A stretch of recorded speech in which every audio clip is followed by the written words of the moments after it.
it's an exciting year. We have lots to do, but we're very, very pleased to be here, to have grown into this organization that can really do both those things, the programming as well as the welcoming. So we invite you to come anytime. Come on a tour of the new building. Come and visit us at the old giraffe, mouse-infested place. But also come out with us and take walks. Come out with us and go on hikes and see all of the area that we all so love and that we hope that you will join us to enjoy together. So thank you for your warm welcome, and I'm really excited that we have a wonderful speaker who Tom is going to really formally introduce, but I have to say I take a tiny piece of credit for her being able to be here today. She called me this week. Said she had laryngitis. I said, I've got the recipe for you. So it worked, and Beth Card is here from DEP, and we're really pleased to have her here to talk today. And Tom's going to give you more formal information about all her accomplishments. Thank you, Deb.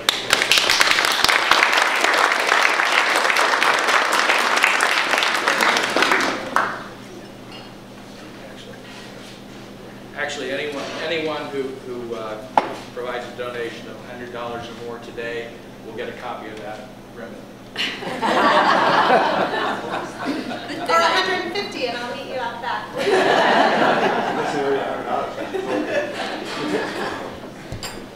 Now is the time we elect new members to our board. Before we do that, I'd like to do a couple things. One, those who are leaving the board, Jennifer Grantham and Eileen Wardwell. I don't believe either of them is here today. And Dale Weber, who is here. Where's Dale?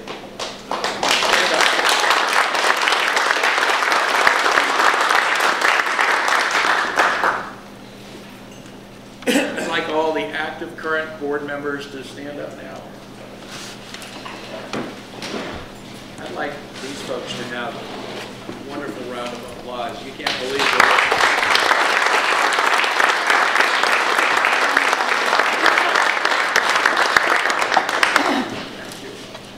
I thought I'd take a minute to explain our electoral process. Our bylaws call for what we're doing, most of what we're doing today.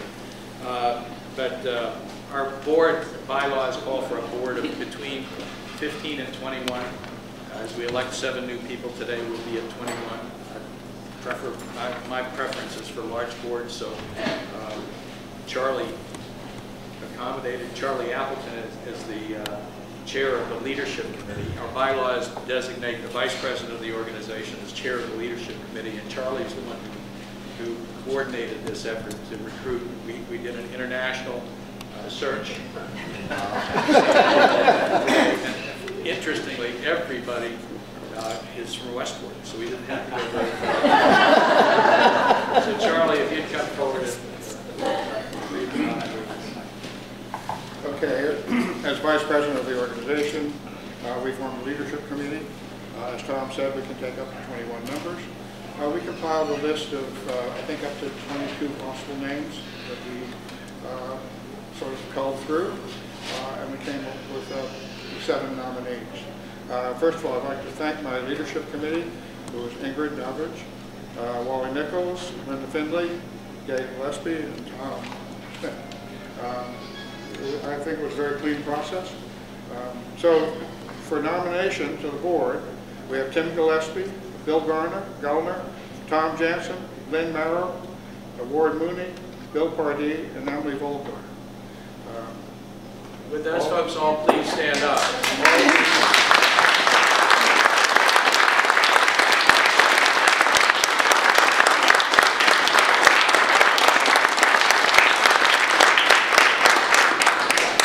That brings us to a total of 21. Unless we have any more nominations. Are there any nominations from the floor? Hearing none, I would, and somebody move that nominations be closed. So moved. Second. All in favor, please say aye. Aye. Can I have a motion that the secretary be directed to cast 1 vote for the slate of directors? Second. All in favor? Aye. Opposed? Thank you very much. So welcome new board members.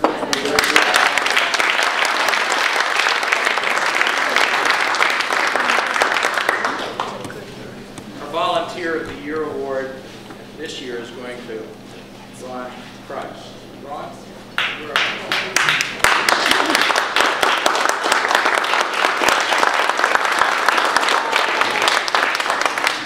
I've asked Jim White, former board member of the Watershed Alliance and chair of our advocacy committee, to do the honors.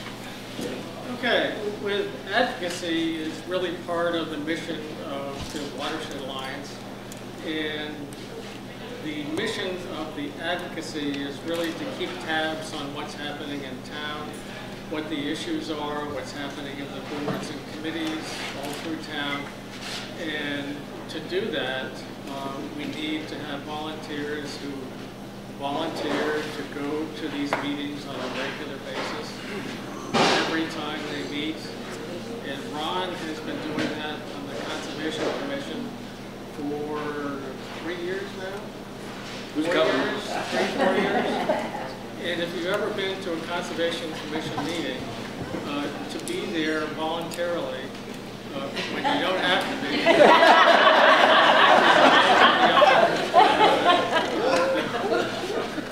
what you could ask of somebody, but Ron does this. And then he actually writes a report for us every month. Wow. And we all sit down in the meeting and we hear his report. We actually begin it before we sit down. And I think it's extraordinary that we have people like Ron who can do that. And in addition to that, he also is a water quality monitor in the summer for nutrient loading and for regular water quality monitoring. Monitors a specific location for a cat back there. For clarity and for salinity and for temperature and I forget what else, but it's. Hey, don't forget a couple of down crabs too. Yeah. And he also volunteers to help with the gala and with River Day and helps Roberta do other things as well. So I would like to have your support in giving this volunteer award to Ron. I think it's well deserved.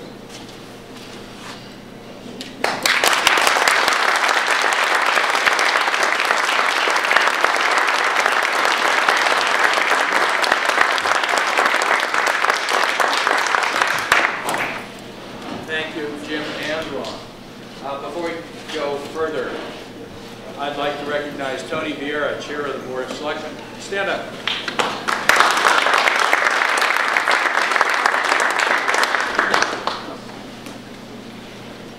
The only thing standing between me and Beth Card is me. So I'm going to be very brief with the President's report. 2014 was anything but quiet. I'm going to talk about three things. First, financial. As you can see from the pie chart at the back of the agenda, it was a good year, especially compared to last year. And we, I'm going to stop. Mr. Dick Spurlatt, also a member of the board.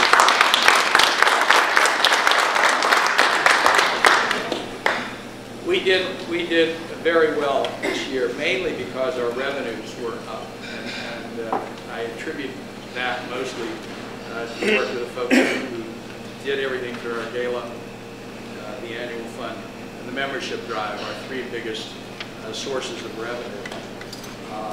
And although Linda Findley, who chairs our development committee, and Gay, who's our director of development at Bayshell London, formally oversee that activity, we have literally hundreds of volunteers who help. And it was because of the energy that goes into things like the gala and the annual fund drive and the membership drive that we did extremely well this year. As you can see, our expenses were pretty much the same, but it was really the revenue that took us from almost $70,000 to more revenue that put us into the black for this year. The ED search, the executive director search, actually started a little over a year ago when Matt Patrick, our executive director at the time, told me he was going to be running for the Senate from the Plymouth Barnstable district.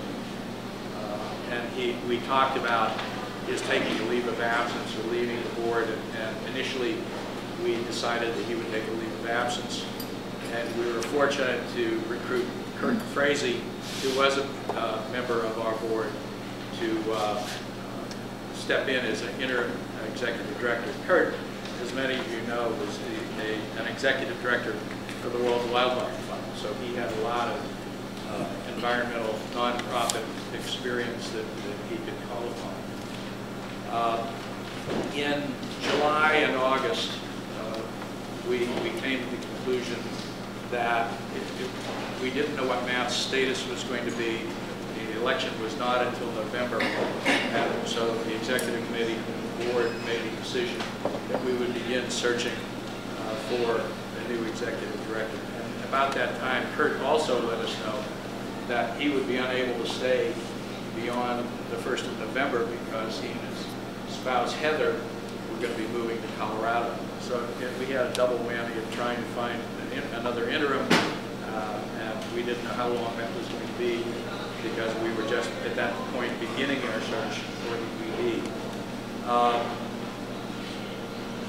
We asked Tom Robinson, who's busy over here as secretary taking the notes, to chair our search committee.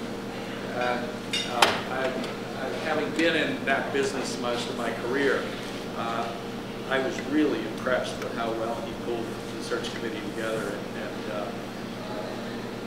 we attracted some amazing candidates. We had about 15 active candidates for this role. 5 of them were PhDs, one from Caltech and one from MIT. But in the end, Deborah was clearly the person that we thought could do the job. So we're very pleased with that decision, and I think it's going to set us up well for the future. But the search came into the final stages. Deborah wasn't going to start until January. Kurt was going to be leaving at the 1st of November. So we asked Roberta Carvalho, our science director, to step in. She did an absolutely fantastic job keeping things going, not only keeping things going, but actually making them hum. She did an extremely good job.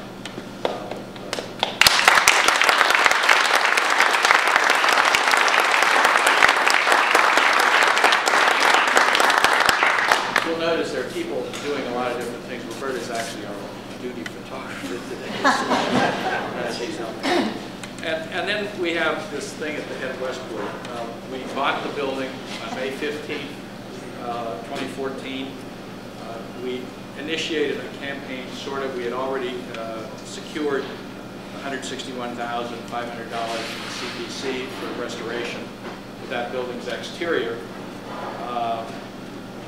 And we also, shortly thereafter, asked our board to help out. I'm happy to say that board contributions, 100% of our board has provided a contribution for the head of Westport Restoration and Adaptation. And we've raised $106,000. We also were fortunate. We applied for 2 large grants, and although there were many hands in that process, the person who pulled it together for the most part was Gay.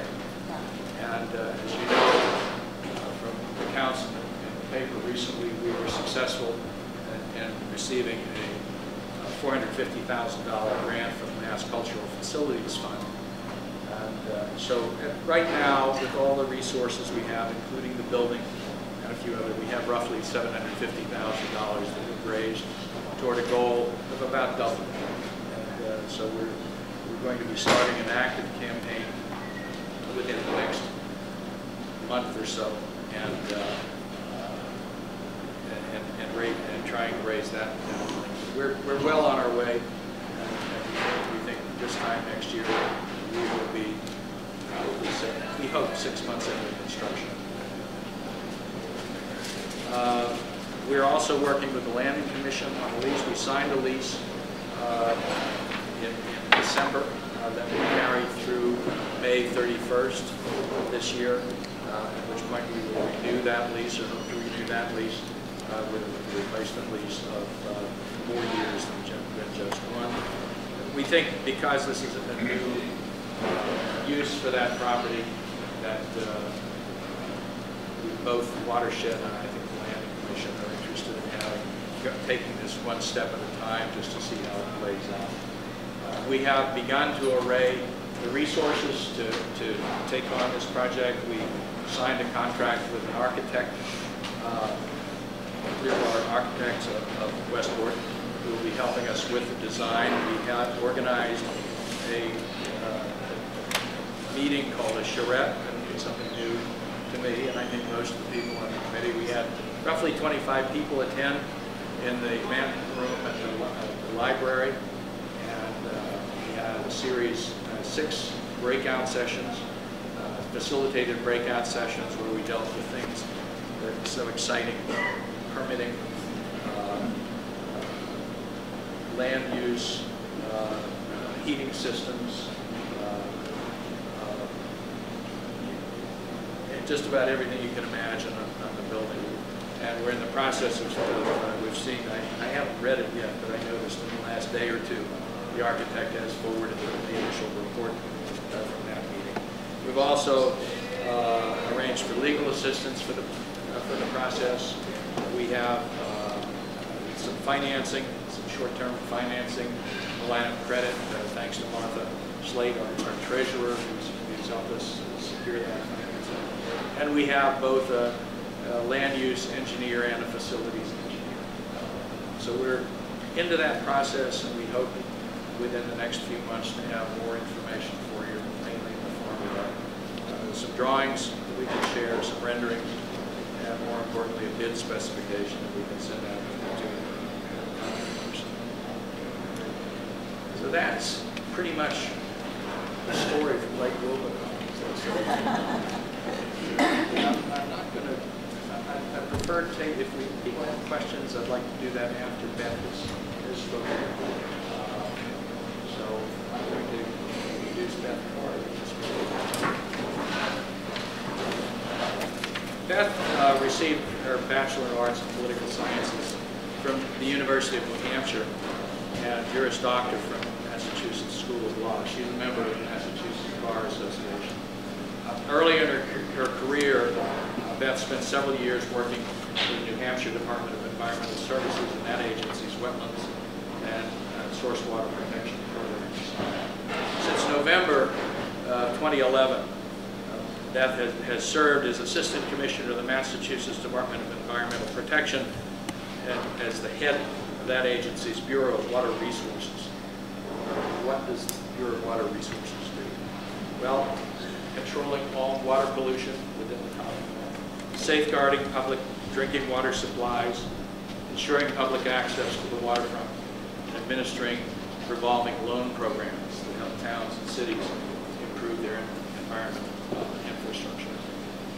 In her water quality management roles, Beth has also worked on facets of the Federal Clean Water Act having to do with development of total maximum daily loads, TMDLs, a subject for which she has won a major award having to do with mercury pollution, and stormwater management. Both of those topics are of significant interest to just about everybody in this room today, and of vital importance to our watershed. It's my pleasure to introduce Beth Carr.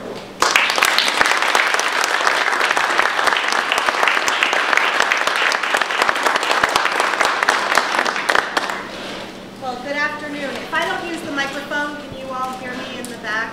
Is that okay? I'll take the new voice on a test drive. It was a spoonful of honey a couple nights in a row, just so you know. It really did make a difference. Well, thank you, and thanks to Deborah for inviting me. It's an honor to be here.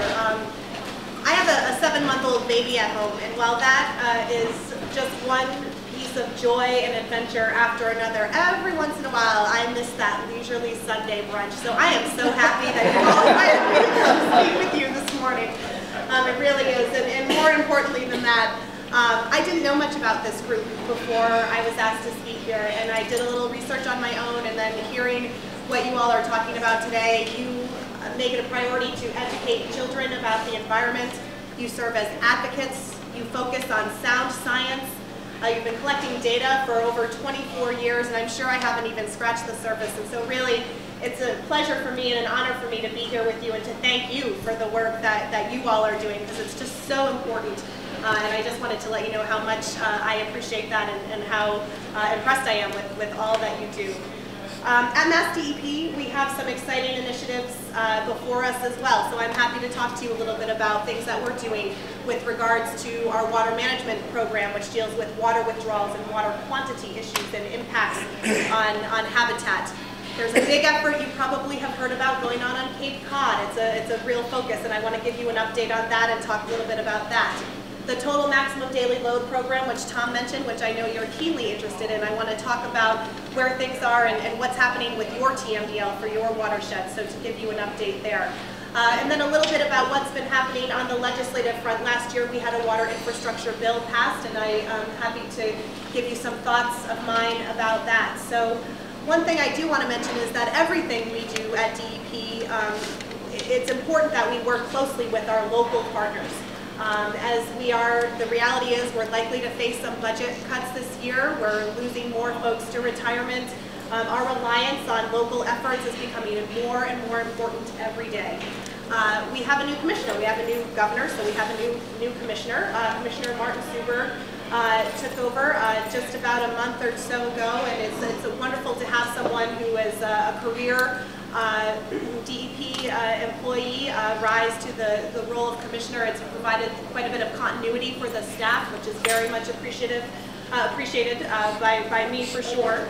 And the commissioner is forming an office of municipal partnerships, which will be working directly for him. And the point is to have a visible point of contact to work with stakeholders like you, municipalities, other government agencies, businesses, and the like, so that we know that the work that we're doing is being communicated and that you all have a place to go when you need us to hear about something, and it's all in a way that is very visible, and so that we don't lose track and that we're being held quite responsible for what you need us to be doing. And so I'm excited that we're going to have this office, this person in the commissioner's office, and I think there'll be some more announcements about that in the weeks ahead. So wanted to let you know that.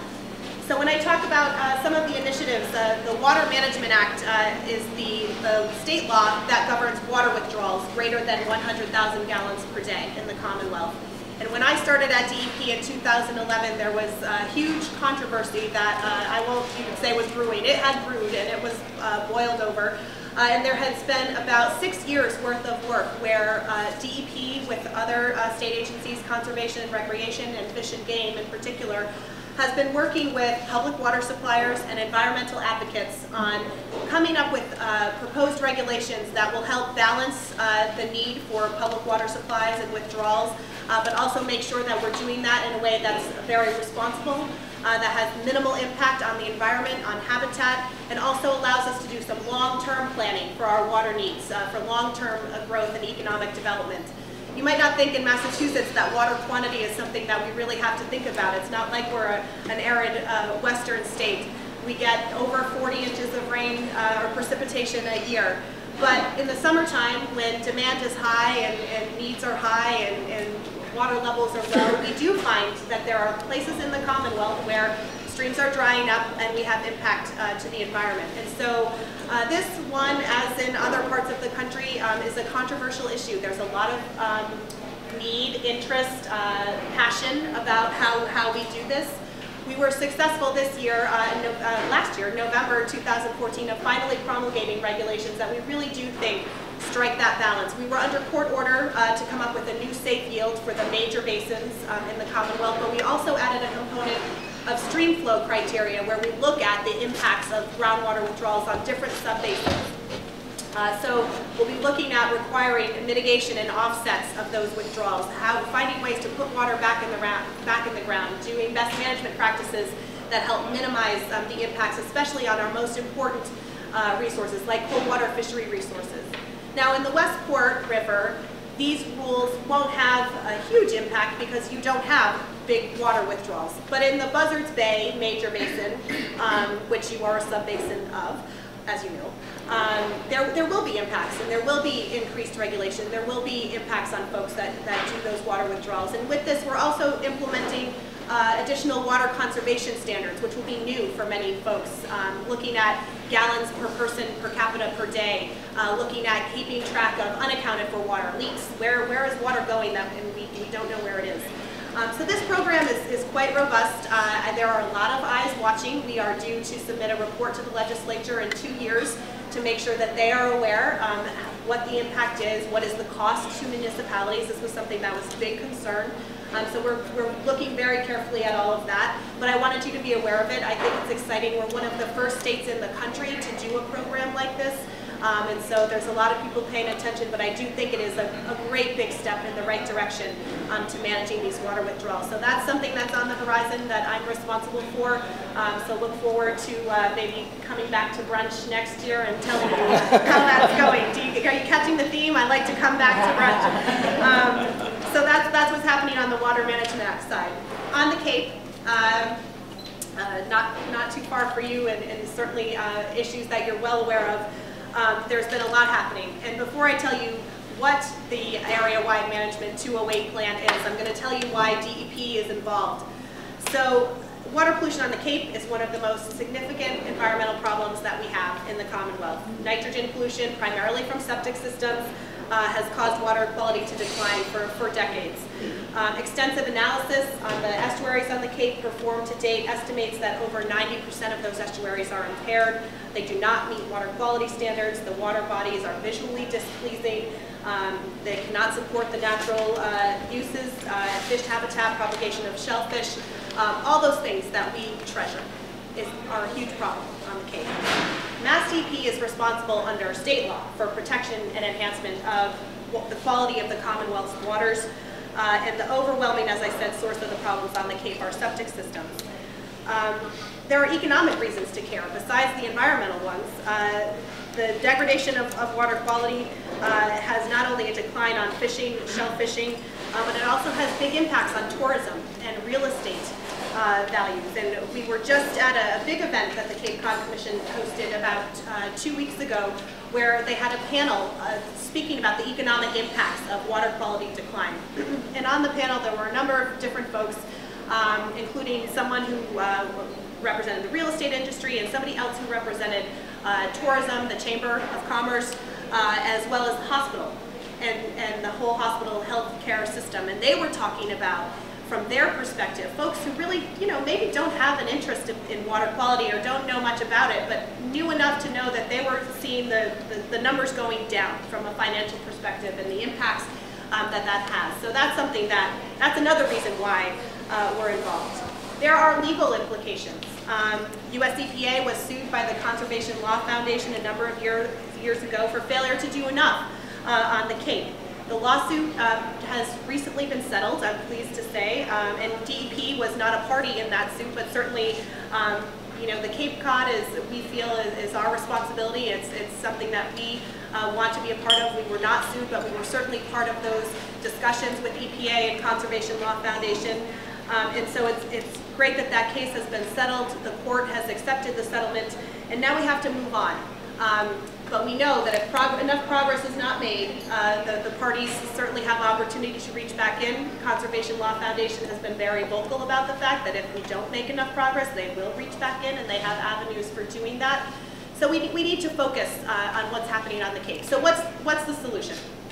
So a couple of years ago, DEP, through the Treasurer's Office and our Clean Water Trust program, was able to commit just under $3.5 million that has been used by the Cape Cod Commission to develop what's known as a 208 plan.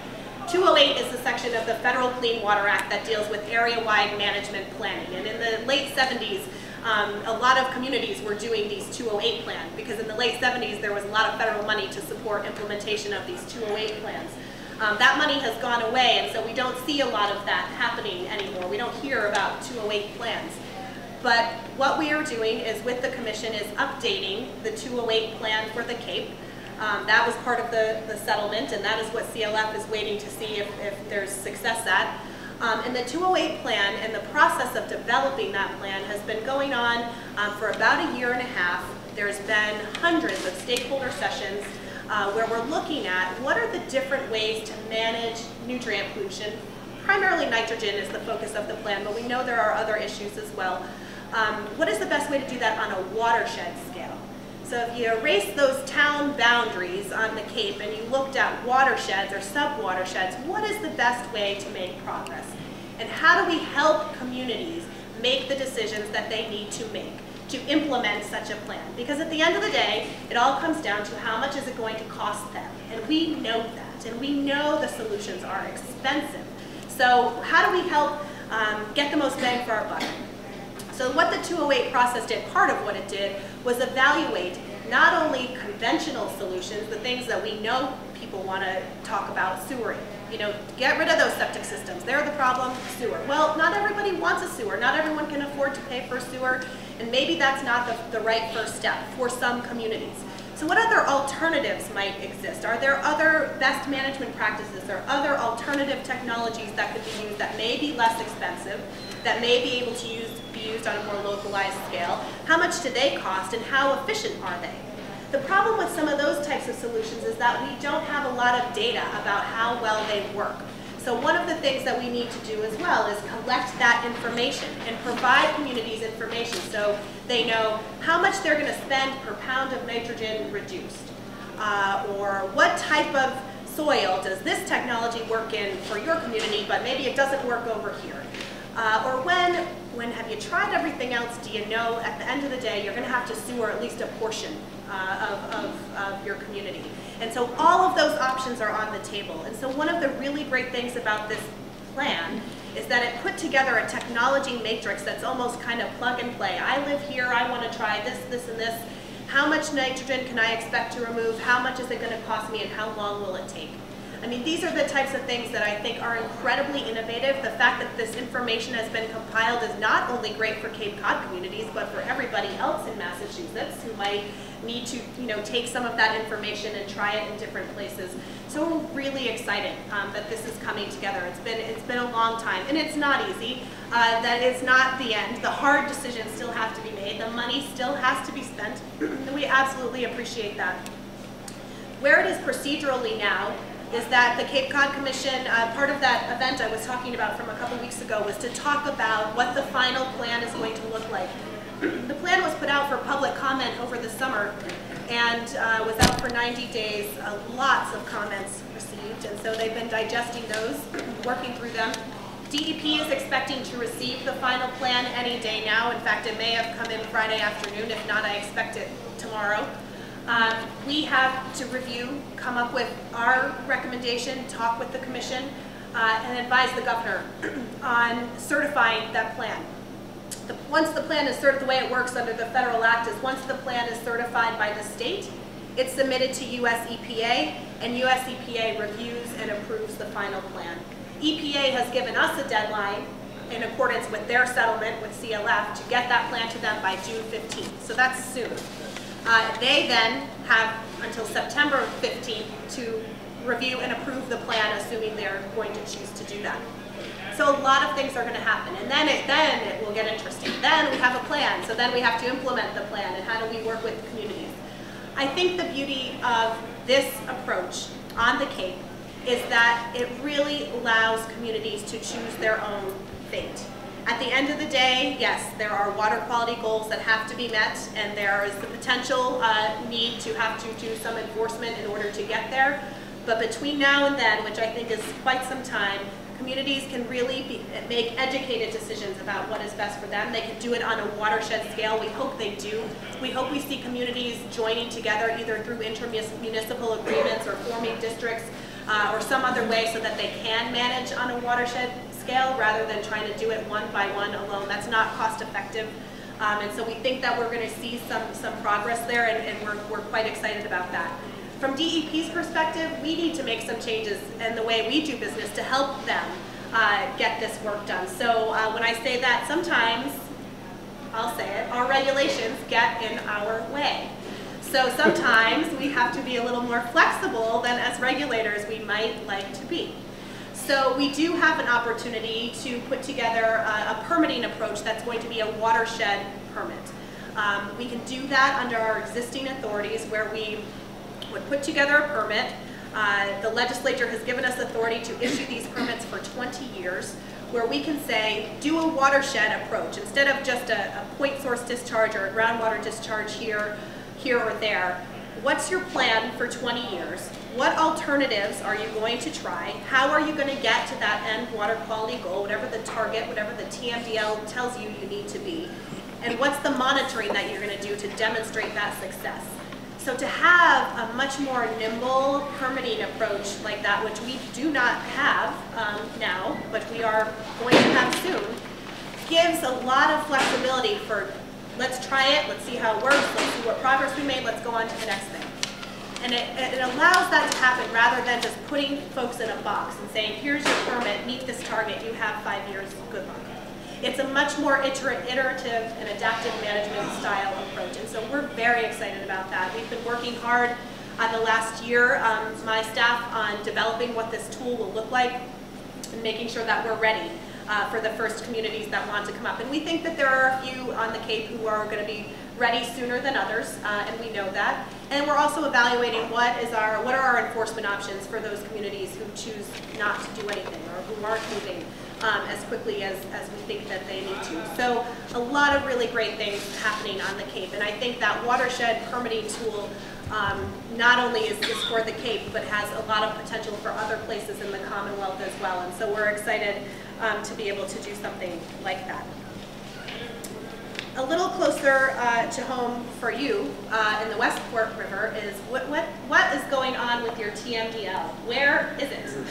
Where is it? So I know the Massachusetts Estuaries Project, which is the scientific underpinning for all the work that we're doing on and off Cape and coastal areas. And there were individual studies and reports done. And I know that the report for the Westport was delayed, and I think maybe about a year since you've had that report, and now are waiting for the total maximum daily load. So I think we all know what that means, but the total maximum daily load is a requirement of the Federal Clean Water Act. It's essentially a pollution budget where you divide up the sources of pollution to waste load allocation, so waste point source discharges, and load allocation, which is non-point source runoff, and you get to a target. And so you're required, we, the state, are required to do total maximum daily loads in areas, in water bodies where water quality standards are not being met. And so with regards to the Westport, I think the TMDL, and for a lot of communities, and a lot of watershed groups, the TMDL is sort of the game plan. How do I know how much to remove and from where? And you're kind of stymied to do anything until you have that information. The MEP, the Mass Estuaries Project report, is a good start, but the TMDL is really that regulatory piece that you want to have to work from. So the TMDLs, and I won't go into a lot of details, but our submittal of TMDLs involving the coast were on hold while EPA, US EPA, was working through the settlement issues with the Conservation Law Foundation. They asked us not to submit any TMDLs because they didn't want any more fuel for the fire for that discussion that was happening between those two parties. As I mentioned when I started, the parties have settled. EPA has said to us, yes, you can start submitting TMDLs again, and so we're working on that. We've already submitted a few for a couple of locations on the Cape. So the Westport River TMDL was one of those that was held up, unfortunately, but that we're ready to move on now. My staff have been working on drafting it. I've had a little bit of a briefing about what's in it. We know, and you all know, what the major sources are. We're looking at agricultural issues, some wastewater issues, some fertilizer issues, so those types of things. The TMDL is, there's a formal process for these documents. They have to go out for public comment, and then there's a public comment period, then DEP receives the comments, then we finalize them, and then we submit them to EPA for their final review and approval. We expect your TMDL to be out in early summer for public comment. We can certainly talk about what's in it and share more details as folks might need as that date gets closer. I don't think there will be any surprises, but I'm happy to get questions and calls on that as that gets a little bit closer. But I promise you this summer that TMDL is going out for public comment. Then I think it's 60-day public comment period, and then we finalize it and submit it to EPA. So we are moving. We have finally gotten that green light, but I'm happy to take questions and comments on that when there's time for it. But I know you've been waiting a long time, and I appreciate the patience that you've given to us as we've been on hold. We know that's been an issue. I think lastly, you know, one of the things that I mentioned was this whole issue of how do we pay for the solutions? And I know that's a big deal for every community, for every watershed group, for every municipality. And there aren't always a lot of easy answers. We were very fortunate last summer, 2014, in that the legislature, and for the year leading up to last summer, the legislature spent quite a bit of time on a water infrastructure bill. The acts of Chapter 259, it was an act to support drinking water and wastewater infrastructure. From where I sit, I couldn't even tell you how excited I was that the legislature was spending a lot of time on a water bill. I mean, a big water bill, you know? Nobody else in the department cared nearly as much as I did that there was going to be a water bill. And finally, folks were talking about all of these issues. And you all have been talking about all these issues for a long time, that I know, but to have a comprehensive package was super exciting. I know that's like water nerd, and I'm okay with that, so excuse me. The water bill in the end provided some really helpful things, and you know, a lot of what, as you know, DEP does not weigh in on legislation like that. We can't, but we watch from the sidelines and we answer questions when we're asked, and we're always happy to get those questions. A lot of what we saw in this bill were different ways to incentivize things that we want to see happen. So for example, there was a relatively small pot of money, but an important one, for planning and technical assistance grants. These are small grants capped at about $30,000. There's a request for proposals out right now for communities who want to do asset management and green infrastructure and planning for those types of things. So that's one that DEP is administering. Really exciting. Not a lot of money, $30,000, but enough to kind of, you know, put a group together, put a study together, start to figure things out. There was a provision right underneath in 2A of the planning and tech assistant grants that talked about the watershed permitting that I mentioned. And it talks about DEP doing that watershed permitting. That's helpful for us. You know, that's a public statement of, we think that's a good idea, DEP, you should do it.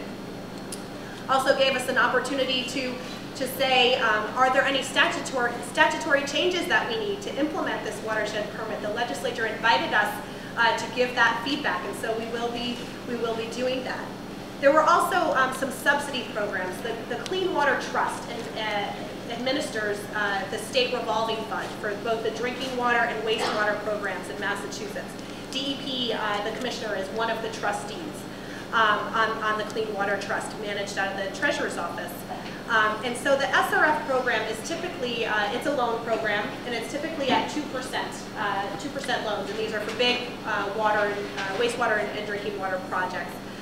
We have some opportunity to offer 0% interest loans, and that's something that we've been doing as a result of the issues on the Cape, where we can offer 0% for nutrient projects that are focused on nutrient pollution for communities that have comprehensive wastewater management plans and meet a couple of other criteria.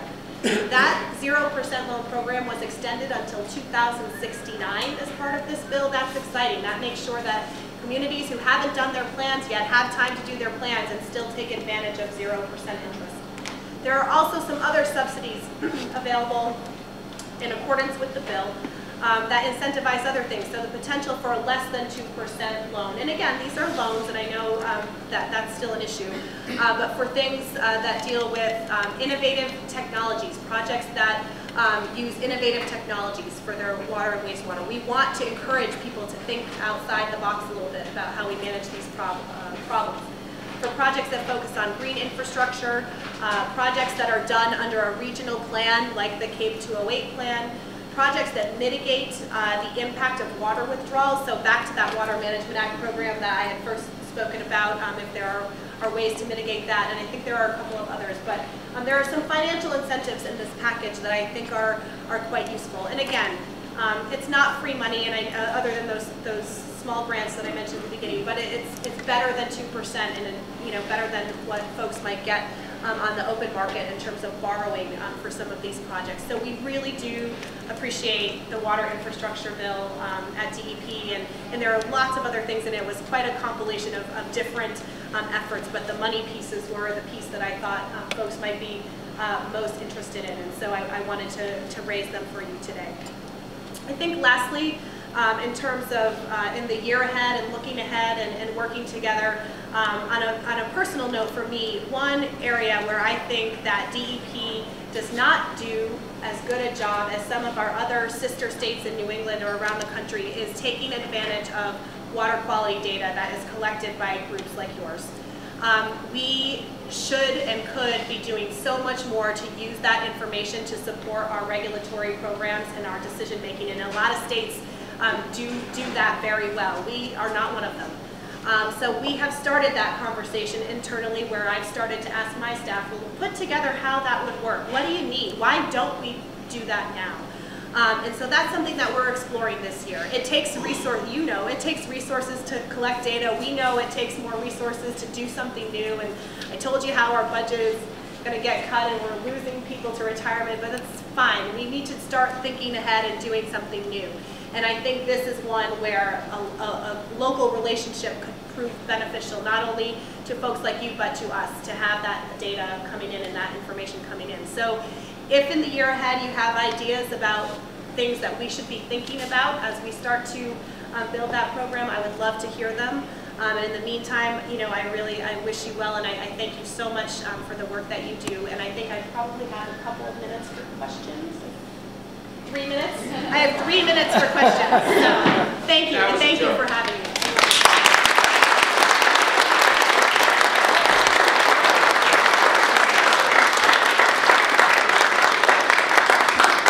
Questions? You mentioned innovative technology.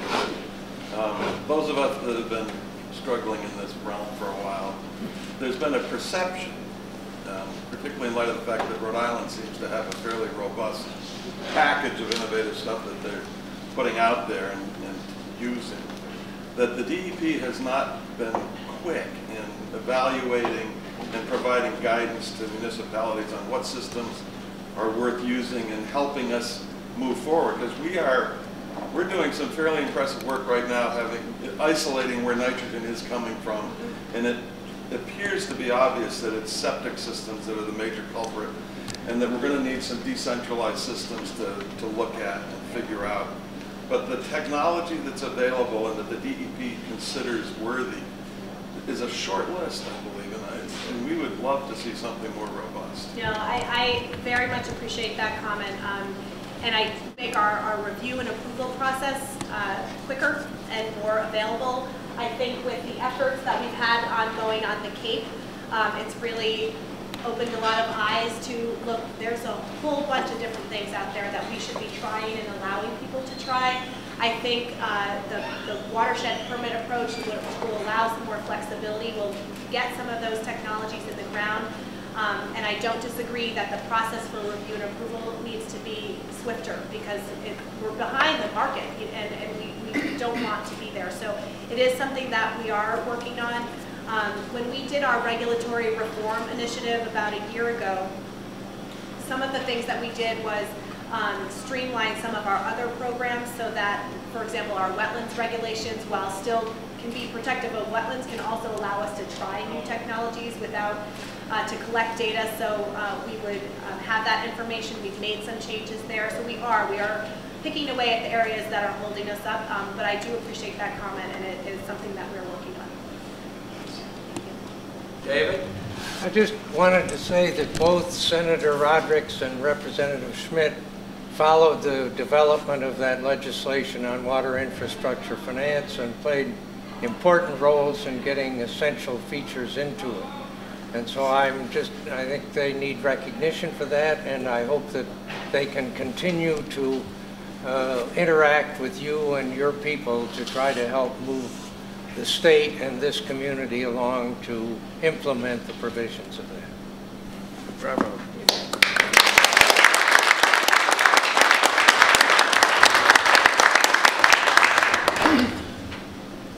I don't think I need to respond to that at all. I bet not. Along Tim's note, Westport is experiencing a recent semi-boom in contractors restarting projects. Westport wants to keep its rural character. There's a lot of marginal land that we're starting to build on.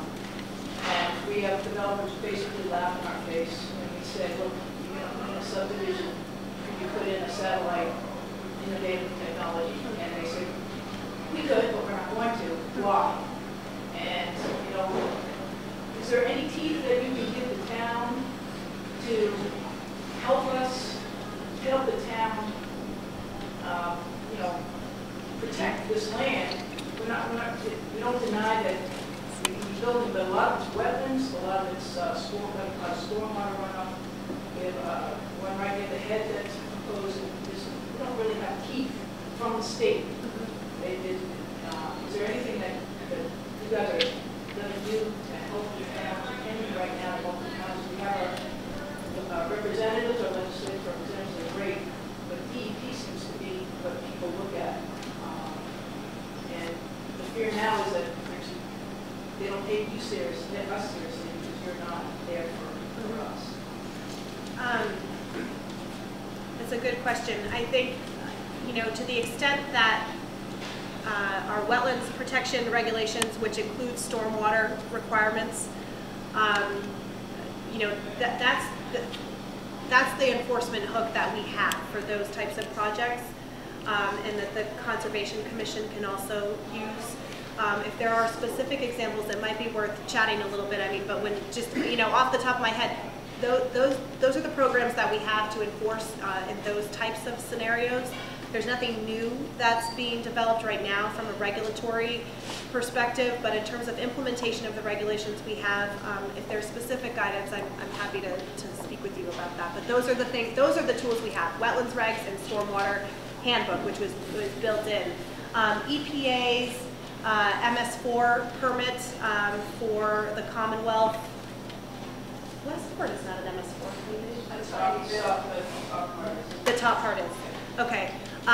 So that federal requirement is just, the public comment period is just closed. I think it's going to be a while, honestly, before EPA is able to finalize that permit. They've said as much as a year. But that too, from the federal perspective, may offer some assistance. But it sounds like there might be more. You're streamlining the wetlands regulations, so it's almost easier to get work done in the buffer zone because you don't tend to. I don't think DEP tends to take us seriously, and our buffer zone is basically our riverfront. And there's a lot of cases coming up where people are developing right from the buffer zone, and they're encroaching on the waterfront, the riverfront. And we, you know, we can appeal to DEP, but we don't want to. Right. And we don't want to have to do it all the time. Right. But, you know, buffer zone has lost its importance. Okay. And next thing you know, the riverfront is they know they do it without, you know, any reaction. Thank you for that comment. I'd like to talk to it. Jim? Sorry. I wish I had more time, but I have a lot of questions. It seems that what you told us in all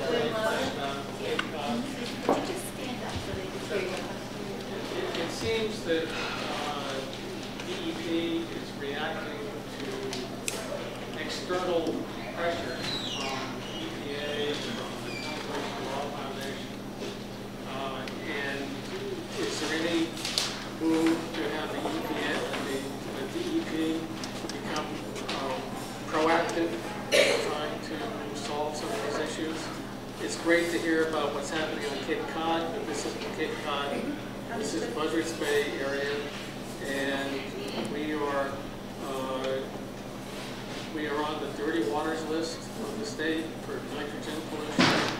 Yet your DEP regulations still allow regular Title V systems to be put in, which do not do anything to reduce the nitrogen load. In fact, we're going to make our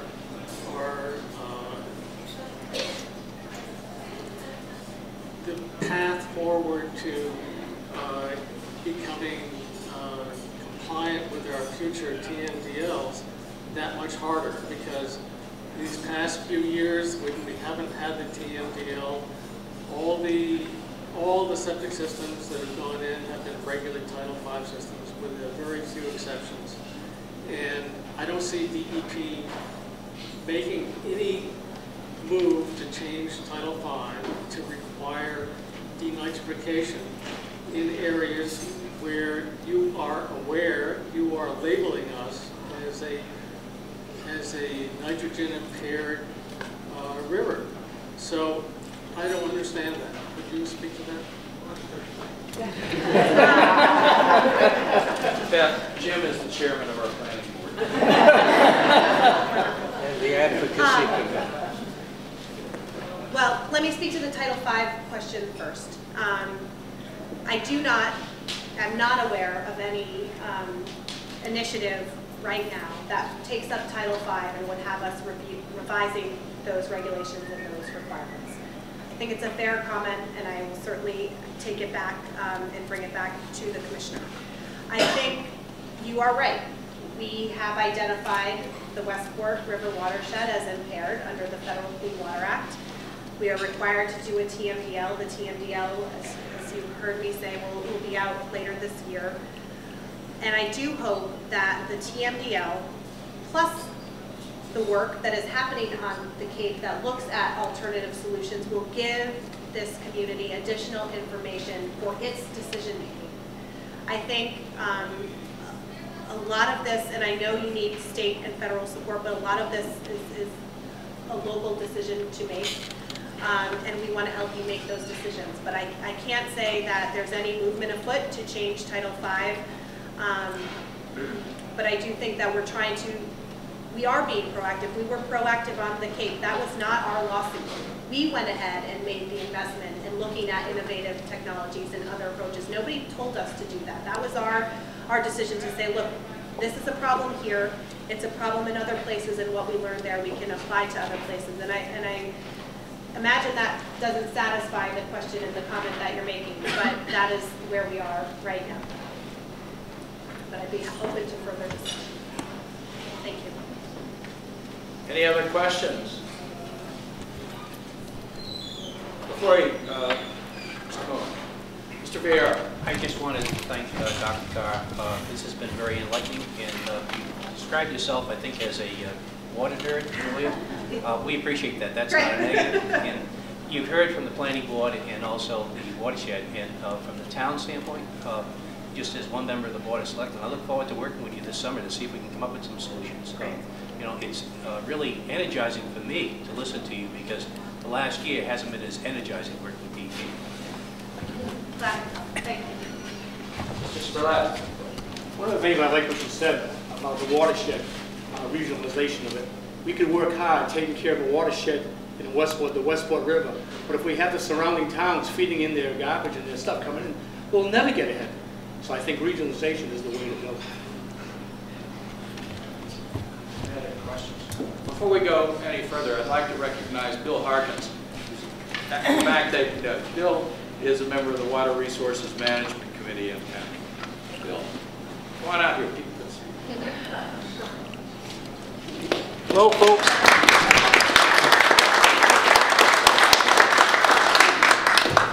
We're working hard to protect the river. Yeah. Well, thank you, Beth. It's been wonderful having you here. And we wanted to give a gift, and this is definitely my personal prejudice, which is one of my favorite children's books, which is all about a woman who is committed to making the world a more beautiful place. So thank you for being here, and enjoy it with your son. And we'll look forward to calling you a lot of times. Please do.